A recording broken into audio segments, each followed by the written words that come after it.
on September 22nd at 6:02 for Board of School Trustees of Brown County School Corporation. Do we have any modifications to the agenda? No.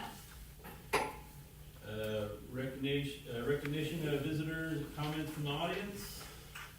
Doesn't look like any. And we have a presentation.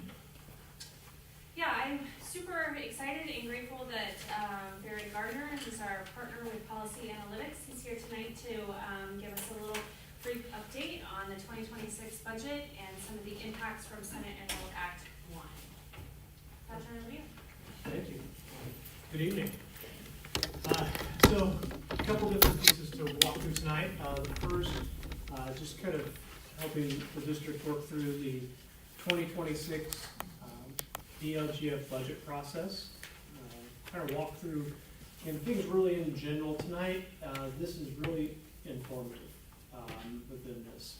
The board will not have any required actions until first the October 6th board meeting. There would be some resolutions, capital asset plan, bus replacement plan, those types of pieces brought forward for review, and then the actual budget approval on October 20th at the board meeting. So still some time. Again, some of this we're hoping to get some assessed value numbers in, finalize some different pieces, but we'll walk through this. Again, we often talk that the DLGF budget is the authority to spend, not our ability to spend. That's what we manage on a monthly basis with the district. So we're in essence looking to establish those thresholds for 2020 calendar year 2026 in this. And that's what I have to say is also hard too. Budgets are, we work in school years, right, which run more August to June, but we budget on calendar years. And so so we'll walk through this tonight. More than happy to answer any questions. Really just some overview again. Our education fund is funded from the state. The per student threshold, there's a tuition support formula that has our basic grant as outlined here. And also has categorical grants such as special education, NESP, and some others that add into that overall kind of per student amount that create our revenue inside of the education fund. Kind of new really the course of this year is we've in the past have had a curricular materials fund to support textbook purchases. Part of the state legislative changes was to eliminate the curricular materials fund, and to push all of that into the education fund. And part of the state tuition support dollars now are intended to cover curricular materials, where if you remember last year, you might have read there was a roughly called about $160 per student amount for curricular materials. That was a separate kind of account held separately. They've wrapped that in now to this basic grant figure and just included that. So that's a new kind of wrinkle. The operations fund is funded by the maximum levy growth quotient. And for the most part, the district receives the majority of those dollars. The debt service fund is really established by your debt payments around any projects. It's levy driven, and that will be established and approved by the board in this process. And then again, referendum rate is established there by the board as well. That will generate that revenue for the referendum fund. Assessed value, this has been a positive, I think, overall. Again, assessed value, sometimes say is our wallet, helps generate the potential revenue for the district. It has been growing. We still do not know 2026 assessed value, which will impact the rates and the revenues in this budget. And so that's why at times as well we have to approve some estimated figures, because we often don't have the assessed value in time before we have to submit these documents to the state for initial. Again, the board will approve some of these here in the next month or so. We may not have assessed value, but the state doesn't finally officially approve your budget until December. So there is time for that process to be worked out. So we'll continue to monitor that to see when that may be released for the district. Overall, our 26 estimated budget figures are outlined here. This is what will often go on what's called a Form 3, which will be our advertised budget that we will post on Gateway and have out publicly. Again, this is these, we say the ceiling or the thresholds that we can spend up to and can't exceed that we're attempting to set. And again, we often set those high as estimates because we know in this budget process over the next couple of months, we'll draw those down once we know some of those data figures from assessed value and rates a little more appropriately within that. Similar to a process that the district has gone through in previous years. This just really outlines your current projected debt service payments for 2026. We have that anticipated debt because we're still looking to sell the bonds associated with the projects, and so until we know that levy amount, we just again approve. And so that's why that's also a little higher, is until the gentleman at Stiefel can fine tune that payment and decide how what's most appropriate in terms of a payment structure over the next several years. So that'll also be fine tuned as that process happens over the next month here, I think, with the nephews. And then those budgets, those levies then generate our advertised levies. Again, the levies are the revenues that we are anticipating to generate. The operations fund, again, is typically, we want to maximize that. It is driven by that growth quotient factor, so more likely that'll come in closer to that 6.2 million, but again, we can always draw that figure down. Same with the debt service. That level will be determined depending on once we set those final payments. And then the operating referendum, that is advertised high.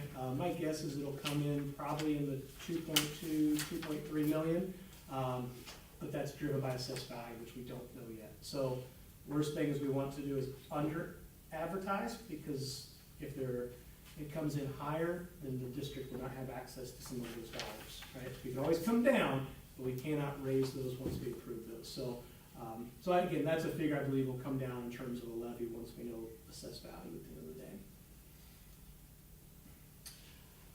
day. This chart, I think, is a great chart here overall. A little bit zoom out there. The kind of tealish bar shows often where the rate has been advertised in previous years by the district, and then the yellow bar is what's actually been adopted. And again, this is typical school districts across the state. We always typically approve a higher rate, not knowing where assessed value comes in, because that can determine where the rate actually ends up. And again, if we under advertise that rate, there's not a chance to go back and raise that after you've officially approved these in these Form 3s. So very typical that we often advertise a higher rate. So I know we see that 71 cents. We anticipate that being dialed in much closer to around that 60 cents the district's been over the last several years in terms of an overall tax rate here for the district, which again, average state tax rate is around $1.04. So when you're sitting at 60 cents, you're obviously sitting at a rate that is on the low end from the state average, as is your debt service rate overall. And 60 would be like the total school Correct. rate. That's correct. Any questions about any of that? I'm going to go into a little bit of the budget, to bus replacement capital assets, but anything on the budget figures or levy figures at this point?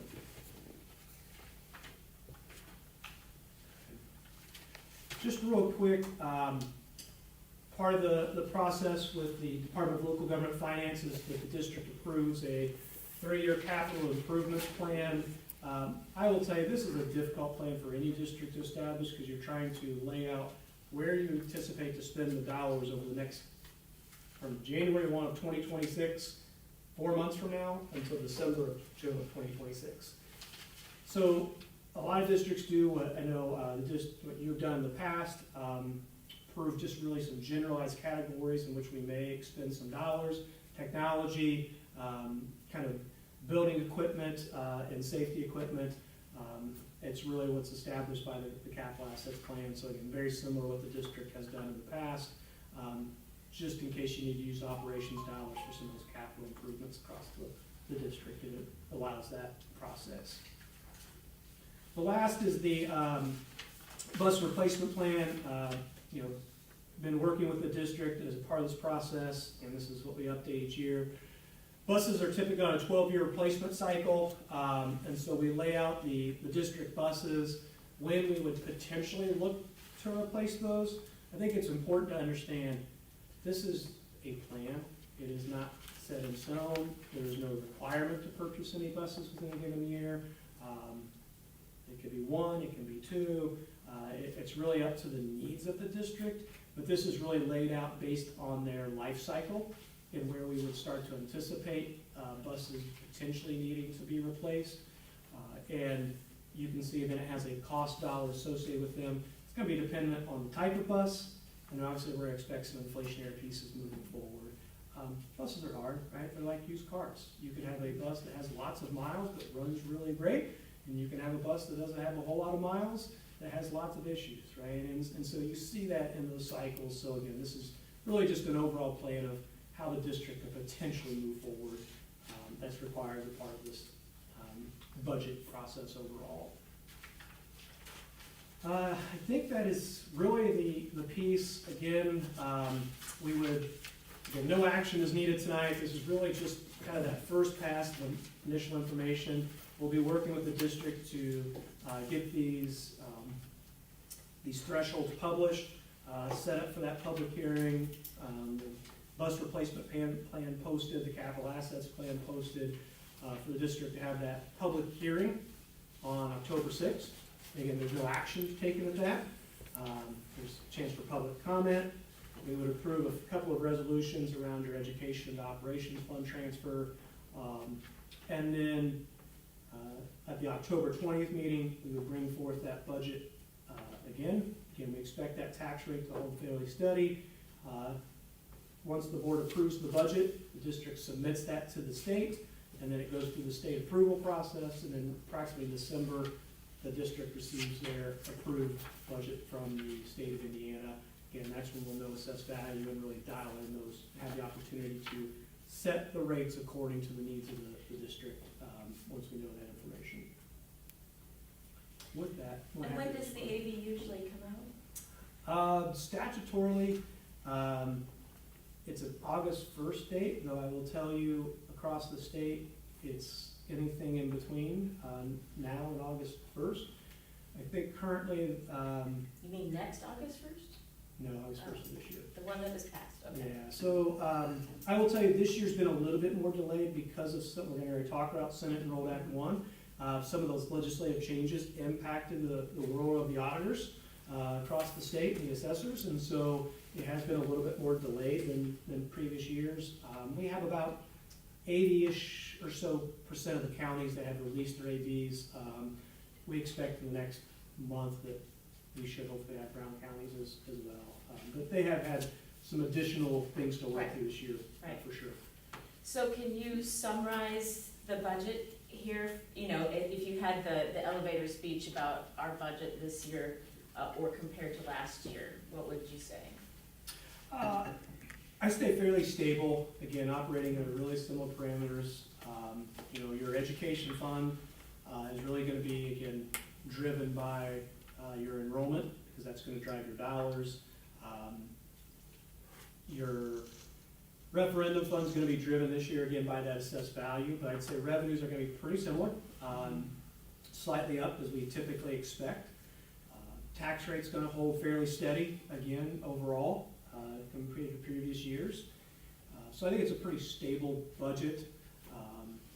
And again, I just always caution that, in this, we're always typically advertising high, that we're gonna dial that in. Okay, so no major concerns in any of that, it looks pretty similar to prior years, Pretty straightforward. except for what we're gonna talk Except about we're gonna talk in about the the future years. future years, but 2026, we're gonna hold on Okay. to some stability for a little bit, for Okay. this year. Thank you. Anything else I can answer about the budget? Well, I have a question. Will on the 20th, when the board approves the actual budget, is that 1782 looking for? No, so, what the board will approve, will be, really the overall, Form 3 that we're gonna advertise. So really, it's gonna be at the board approving, Approximately, again, I don't see any changes. These figures in terms of the overall budgets, you know, your debt, these debt service payments, these levies, and those appropriate rates. That's what goes to the state. Okay? Then in December, the district will receive what we call the 1782, which is our budget order, which they will go through their process. And again, by that point, we'll have sold the bonds. They'll make sure that your debt service levies are dialed in with your actual bond needs. And so they'll dial all those pieces in and give you an approved budget. You have some chance, you have about 10 days in which you can say that, you know, we want to maybe make an adjustment. You can make an adjustment with the referendum rate if you chose to. So you have about 10 days to respond statutorily, and then it's finalized within that piece. So the Form 3 is what gets put on the website, it gets published to Gateway, and then in December, they will give us the 1782, which is the actual. Correct. Okay. You're approving a proposed budget, an estimated budget. They'll come back kind of with that actual piece and work with you to finalize and to set it really in stone for the 26 year.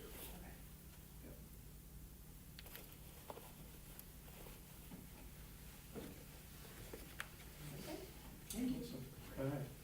So, I think my next step is to move to Senate Enrolled Act 1. There's a lot to unpack. I'm going to try to stay pretty high level with this piece, though you may not think I am, unfortunately. So, Senate Enrolled Act 1 was signed into law by Governor Braun back in April. Really reestablished the property tax system here in the state of Indiana. Was designed to create some homeowner property tax relief, and really just changes the way in which property tax are generated, property tax revenues are generated. And so tonight I'm just going to kind of walk through again the major changes that we're seeing and what the district's going to see in terms of potential impact. Again, we don't know these finalized yet, at least for 26, because we don't have assessed value. And we're also projecting out really the next several years based on the mechanics of the bill. Really, we see three main kind of overarching impacts for the district. The mechanics of the bill are going to have impact on the tax rates, which we'll outline here in just a moment. It's going to have impact on the levies or the revenues that the district collects. And there's some impact on the taxpayer that we're going to take a look at and highlight within this. All school districts are going through this. All county units of government are going through this. This is really a systematic change. We're just going to try to localize it to Brown County schools. I'm going to skip a couple slides here. Really, the big piece is they've changed the deduction structure. So for a homeowner, they're going to receive phased in over the next 6 years. Going to move away from what we've had a standard deduction plus a supplemental to a supplemental only at 66% or 2/3, which is a larger deduction. So homeowners, if they ever look at their property tax bill, have a gross assessed value, which is somewhat comparable to the market value of what they could sell their home for, and they get deductions off of that to what we call a net assessed value. We tax on the net assessed value. The big stroke and kind of broad stroke is when we increase deductions, we're going to drive down net assessed value, and that's going to have impact on your rates and your revenues for the district. So this is one of the places that we see this. The second thing they did for homeowners to create a little more immediate relief was to institute a 10% up to $300 liability credit. Okay, so if I'm a homeowner paying $1,500 in property taxes, this would say I would get $150 off of my property tax bill, and I would pay, instead of $1,500, $1,350. Okay? For the homeowner, the challenge for the school district is that $150 that's no longer being paid is revenue that will come to the school district and to the county and the city and other local governments. So it's a revenue impact in this piece.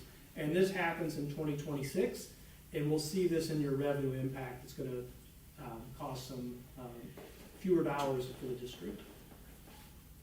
The other is that they introduced new deductions to the 2% class. Our 2% class are apartments, kind of non-residential homesteads, long-term care, and agriculture, they've not had deductions in the past.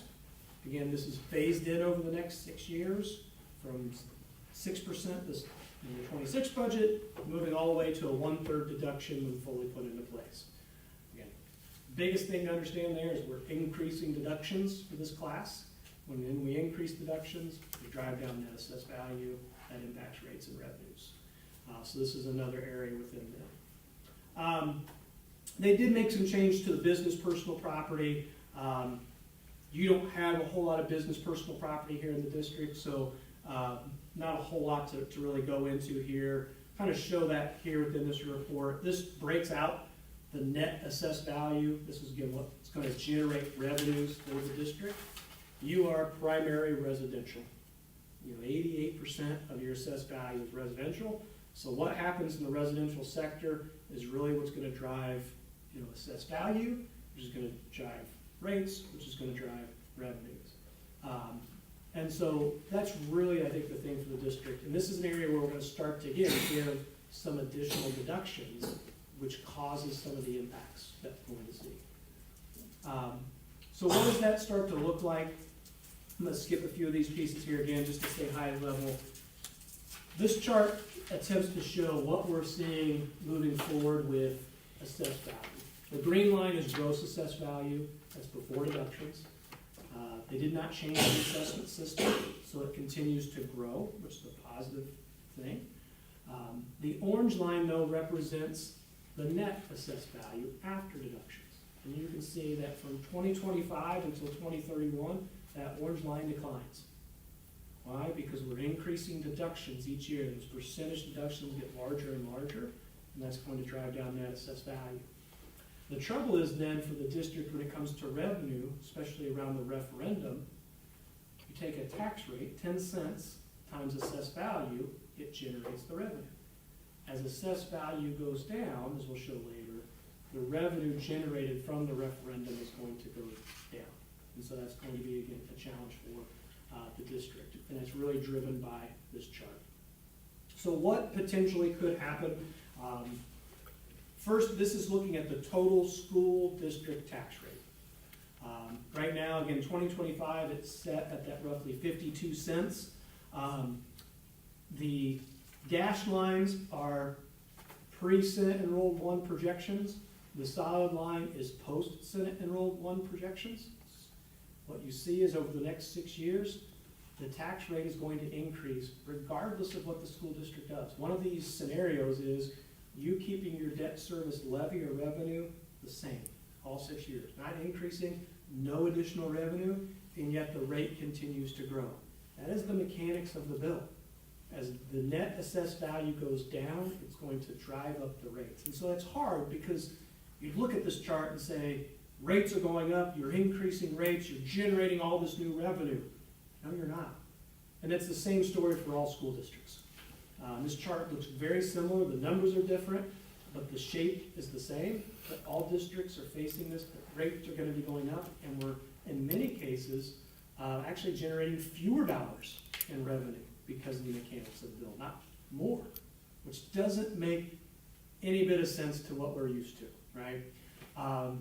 This is going to impact the county. It's going to impact the other local units of government as well, because they will have on their property tax funds, they will see some similar mechanics. We often isolate the debt service fund because there's some additional scrutiny at the state level.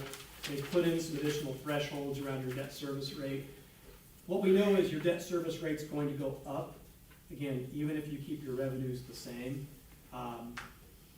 The really fortunate part for the district is because your debt service rate is extremely low, you are not anywhere near any of these thresholds in terms of any additional steps or limitations that some other districts across the state may face. The first one that you start getting into additional steps around your debt service is at 40 cents. And you can see even over the next 6 years, you don't get near that 40 cents. So that's a benefit in terms of the school districts, some additional flexibility that not all districts will have. And again, that's due to you having just an extremely low rate in the debt service fund to begin with. Okay, revenues, this is the other important piece here, I think. Again, I'm gonna focus on the left-hand side of this chart, the red lines. The dashed lines show what we would have projected prior to Senate and Road Act 1 in terms of your operations fund revenue. The solid line is what we would expect now. And we really see a dip from that does not keep pace in calendar year 26, and that is because of that new 10% credit. I mentioned earlier that homeowner paying the $1,500 that now doesn't have to pay $150.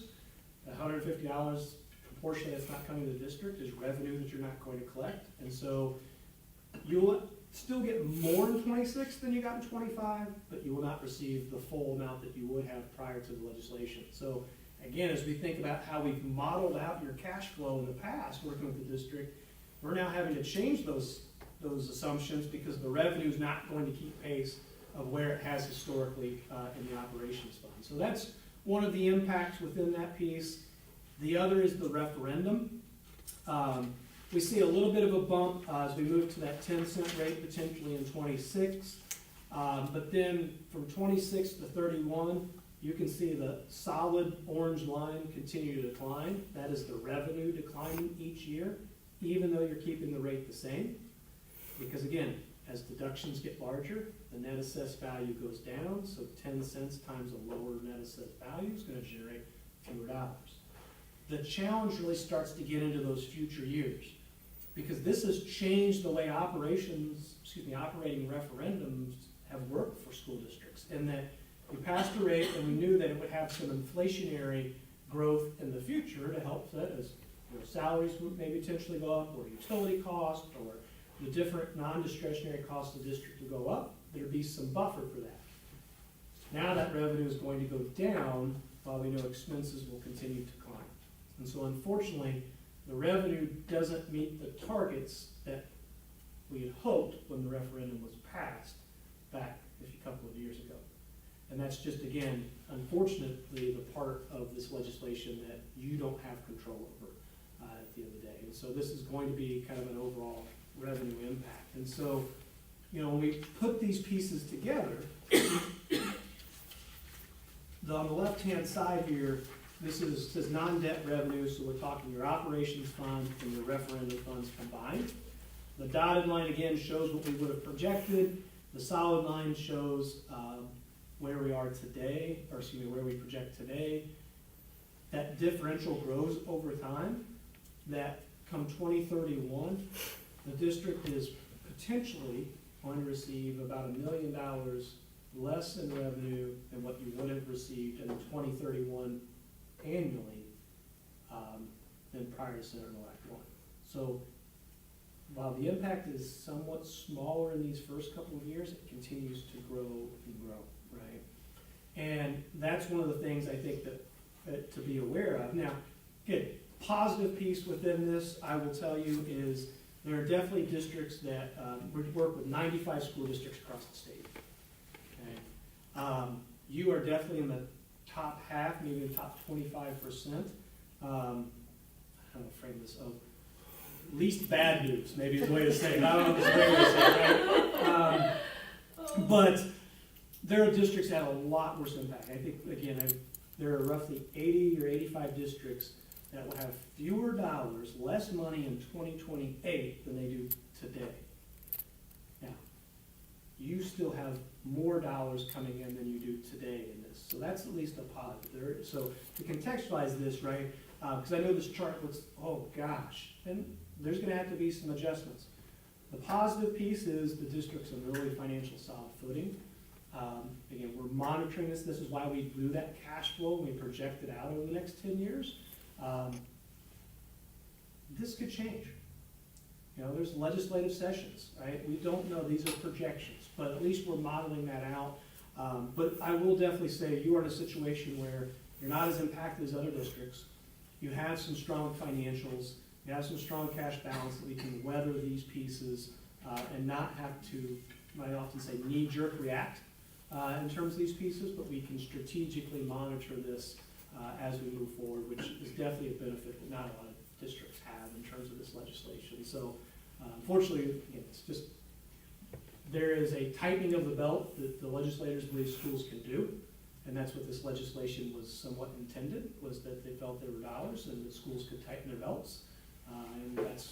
So it's not surprising to really see this impact. I guess I want to point out that those red lines do not mean we're in the red, right? Correct. Probably should have used blue and teal. Yeah, I was gonna say, I just wanna be clear that No. your analysis there is that we are gonna stay in a healthy position and what we call in the black, right? Yes, yes. Yeah, these are just annual changes within these particular funds over the next few years. The last piece that's probably the most nuanced is this impact that's potentially out there looming though for your taxpayers. Currently, there is a local income tax that is collected at the county level, and it is used to fund a property tax replacement credit. Sometimes it's called a PTRC for short. PTRC is meant to lower the liability of property taxes for a homeowner. So they take income tax, and they use that money to distribute it to the schools so that homeowners don't have to pay as much property taxes. All current local income tax agreements go away in 2028. When that property tax replacement goes away, so does that support for the taxpayer. And that's why you see this potential tax bill going from, in 2027, $830 to roughly $1,300, $1,350. Okay? Very substantial jump in the property tax piece. Okay? Couple of things I think to digest. One, first and foremost, this is a projection. Right? This is right back to there's some legislative sessions and I think some things, but we have to, I think, be aware of what could potentially happen. Could the county reestablish a mechanism to replace the current property tax replacement credit? We've heard from some of those in the State House that yes, that's a potential. Now, that means in 2027, they would have to establish a new local income tax because the current one is going away. And they would have to specifically market for funding around it. It's at least the initial things we're hearing. So that's one way that could help negate this. The other, I think, that is sometimes talked about at the State House is, while in this modeling, property taxes would go up, well, that's because local income tax is going down. So a potential homeowner would pay less in income taxes, but more in property taxes. Okay, now, I'm not here, tonight's not the night to say which is better or how, what's that right math between that piece. We have been modeling this because we wanted to see first and foremost, would homeowners first, and I'll step back, see that 10% deduction in their bill from 25 to 26. Well, you can see this, in this case, their bill stays the same. Why? Because, first of all, they're only paying $800 to begin with, so it's an $80, not $300, it's 10%. And we are projecting in 26 that the gross assessed value of their home goes up. As that goes up, so does their liability, and it eats into that credit. So they're not going to see, and I think that's, I'm worried personally that there's some people, a lot of people across the state hear $300 and thinks I'm getting $300. It's not $300, it's 10% of what you're paying, right? So in this case, it's 80, as that liability goes up. So they're not going to see that, right? So I think that's one piece that's kind of interesting, the data, because this was campaigned about historic property tax relief. So if that doesn't happen, what do we see in the 26 session? What do we see in the 27 session with the legislative body? And then I think the other piece, the reason we model this is because we're seeing some changes around counties that have a significantly large property tax replacement credit. If it goes away and it's not replaced, it has impact. Sometimes that impacts on the school, sometimes that impacts on the taxpayer. In your case, because people aren't near the property tax caps, that 1% statutory limit, it means there's room for their tax bill to go up. And when this PTRC goes away, there's room for that to go up. And so they're getting less income tax paying, but they're paying more property taxes. Which So- is about around the time that we would campaign for another referendum, and they may see this bill go up and think that the school, right? That's right. If you're thinking a 2030-ish potential referendum renewal, and in 2028, bills skyrocket, it's gonna be talked about for a while. And again, it's not anything that the school has done, it's the mechanics of the bill, and whether or not the county chooses to come back and establish some sort of mechanism to push back against that. And that's very well possible. Right, this is assuming the county keeps everything the same. That they allow the thing. They allow it to expire. expire, and they don't And- do anything new. Well, I shouldn't say, this would also assume that a county would not utilize a new local income tax for a homeowner credit. Okay, They could right. establish a local income tax and not utilize it for a homeowner credit. Not trying to say what the county may or may not do, Right, but it's specific in saying that they would need to assign relief for homesteads in their new lit to help push back against this. And for everything we're hearing at the state level, that's very well possible. It's just, I think, again, there's a lot in this bill, and there's a lot to digest and a lot of impact.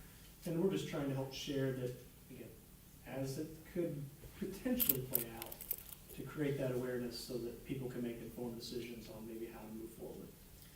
so are there things that, like, our local government could do to help us have more income? And is there something at the state house level that could be done to help us have more income? Like, what would be some fixes that would benefit Brown County schools? So at the local level, I would say the relief would necessarily be, or the impact would not be for the school, because the mechanics that could be determined at the local level aren't really impacting the school, they're impacting the taxpayer. Right. So I think it would be just that understanding of how, what's the policy in terms of local income tax versus property tax, of how local residents want to see their dollars be taxed, I guess, in a sense. From the statewide perspective, you have the bucket that's the state funding formula. That's really driven though by sales tax, income tax, the state level, those pieces. So it's them opening that budget up. It's this 10% credit that's really impacting Brown County schools. Again, it's going to be around this policy. My worry, to be as much as anything, is I just want to be cautious that there's understanding of why some of these things are happening, that there's not overreaction to make things worse, right, at the end of the day. Because again, while you have impact, I wouldn't call it dramatic impact. I would mean more that this homeowner, how I would phrase this from a legislator is, this homeowner's bill would have gone up more in '26 had you not done the 10% credit, and that's a good thing. So it's pushing back, so it's helping the homeowner, that their bill is not higher than 26 than what it would have been, and yet it's not drastically over impacting the school district in terms of your revenue. I think the other piece would be just the referendum. I think that's probably the biggest challenge is you approved a referendum under one set of rules and made your revenue and all of your financial projections based on that set of rules, that set of assumptions at the time. And now they've changed those, and it's changed the revenue. So is there some sort of hold harmless that would allow you to at least keep the same amount of revenue, 26 moving forward? I think that's another piece to potentially look, because again, you made what you thought was an informed decision, and now the goalpost has been moved, so to speak.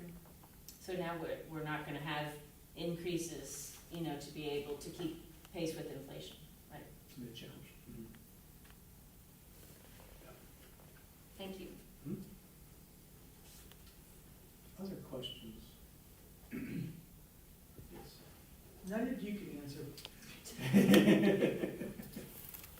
no, thank you so much. You're welcome. Like I said, I think once assessed value comes out, again, these were projections made this summer, usually fairly accurate in where we see assessed value going, but we'll update all these work with the district to dial those in. We'll provide the board an update of where we see 26 for sure coming in as we look at these changes. But long range, I think it's just something we have to continue to monitor and vote in. Do you think we'll have it before our October meetings? I mean, I know you don't know, but is that possible? Because then you would be able, would you adjust the numbers then? Probably not, because, well, you would not adjust the numbers at this point because we're Right. going to post and advertise, and you have to Right. have those 10 days prior to Right. the October 6th. When you start working your way backwards, I think we have until Thursday. Friday? Somewhere in that Yeah, piece. okay, So my guess is we're not gonna have those enough to make informed decisions and Right. changes. But that's okay, because again, the process allows us to get it right, so to speak, at the end of the day, through the DLGF process. But yeah, it's just when you start working your way backwards, it gets on you pretty quick. We don't get penalized for the fact that it's not done. That's right. It's right. It's a great way of you're protecting yourself and make sure that you're not penalized by not knowing where assessed values at this point. Because that's outside of your control. okay, thank you. Thank you. Yes. Thank you. It's great seeing all of you. Mhm. Yeah, you're more than welcome to stay for the whole meeting. Yeah, If you don't want to, yeah. we understand. You asked about my No, hobbies we're before we gonna- came in. yeah. It is a little bit my kids, so I'm gonna try to get back and see how practice went. Hey, we're gonna let it slide this time, all I right? appreciate it. I appreciate it. I Thank you. appreciate it. Thank you. And we're gonna see you 2 more times anyway, right? We'll definitely see you again, so. Well, no, Probably- the 6th and 20th Oh, will yeah. just be. Oh, you're not here for that? Probably not, we'll set up the district, because most of those will be, I think, pretty scripted Gotcha. kind of pieces Okay. within that. But more than happy, as any questions that come up prior to, help answer those. Thank you. Thank you. Be Thank safe. you. Be careful, watch out for the idiots. Okay, that brings us to discussion items. We don't have any. Can I get a motion to approve the minutes of September 8th, 2025? Second, Second. any discussion? Vote? Doug, Yes. Carol, Absent. Vicky, Yes. Amy, Yes. Julie. Abstain. Motion carries. That brings us to action needed items. I have the recommendation to appoint Randy Ireland to the Marion County Public Library Board. Can I get a motion to accept? So moved. Second. Any discussion? Vote? Doug, Yes. Carol, Yes. Vicky, Yes. Amy, Yes. Denise. Yes. Motion carries. I have the recommendation to approve engagement for school finance support services with Policy Analytics. Can I get a motion to accept? So moved. Second? I'll second. Any discussion? Yeah, this is, in the board packet, just an extended contract to be able to provide training and support when the new treasurer is hired. So, Barry went over the very brief of the budget presentation. He has walked alongside me to be able to continue to meet these deadlines, with the departure of our treasurer. So, yeah, I think it's not to exceed a certain dollar amount, and I believe that somebody from Policy Analytics will be on site once a week at a minimum, and then obviously they will offer added virtual hours for as much as the new person will need. Okay, great. Yeah. Any more discussion? Vote? Doug, Yes. Carol, Yes. Vicky, Yes. Amy, Yes. Janice. Yes. Motion carries. And then consent agenda items with personnel, we have the separation for Grand County Schools bus monitor Crystal Wallace effective October 3rd, 2025, and the appointment of Grand County Schools maintenance Shannon Coffey, $14.96 per hour, full-time with benefits, effective September 23rd, 2025. Can I get a motion to accept? So moved. Second. Any discussion? Okay, let's vote. Doug, Yes. Carol, Yes. Vicky, Yes. Amy, Yes. Janice. Yes. Motion carries. Brings us to transfers, we have none, and that brings us to superintendent report. Yep, and I'll just be brief tonight. Again, I want to thank our partnership with Policy Analytics. I think since we have gone in contract with them think this is year 3 now. They have just been incredible partners and helped build vision out for Brown County Schools with our forecasting. So just really grateful for them to walk alongside us. I also we had a great homecoming, the block party, lots of people were there, it was really, really fun. It was a close game. So I just wanna thank everybody, student council, everybody that had a part in homecoming week to make that memorable for kids across the whole district. Eagle Classic at the middle school was on Saturday, was a great success. So it was a really, really great weekend in Brown County. And then I have just posted today the next issue of our Eagle Eye. So that was sent to our families via Parent Square. It's on our website. And then we have a couple copies at each of our buildings. And then we will distribute some of them in some of the business throughout town. So just excited to share that and about everything that we're doing at Brown County. Thank you very much. That brings us to claims. Can I get a motion to accept? So moved. Second? Any discussion? Vote? Doug, Yes. Carol, Yes. Vicky, Yes. Amy, Yes. Shanice. Yes. Motion carries. Can I add one more thing? Nope. Before you Adjourn. I just want to remind everybody that the next couple board meetings are, I mean, every board meeting is an important meeting, but we have some presentations that are coming up and some votes on some projects that have been in motion for quite some time. So on October 6th, like Barry had mentioned, we will do the public hearing for the budget and adopt those resolutions for the 2026 budget, but also the design build team from Tarkett will be here to present the proposal for the final scope of the athletics project. And so that's in person, and entire team has worked really, really hard to get to that proposal and that final scope. And then the board will vote on the budget and the athletic project on the 20th. So they're pretty big meetings that would love to have people here and to learn about it and support. So tell all your friends.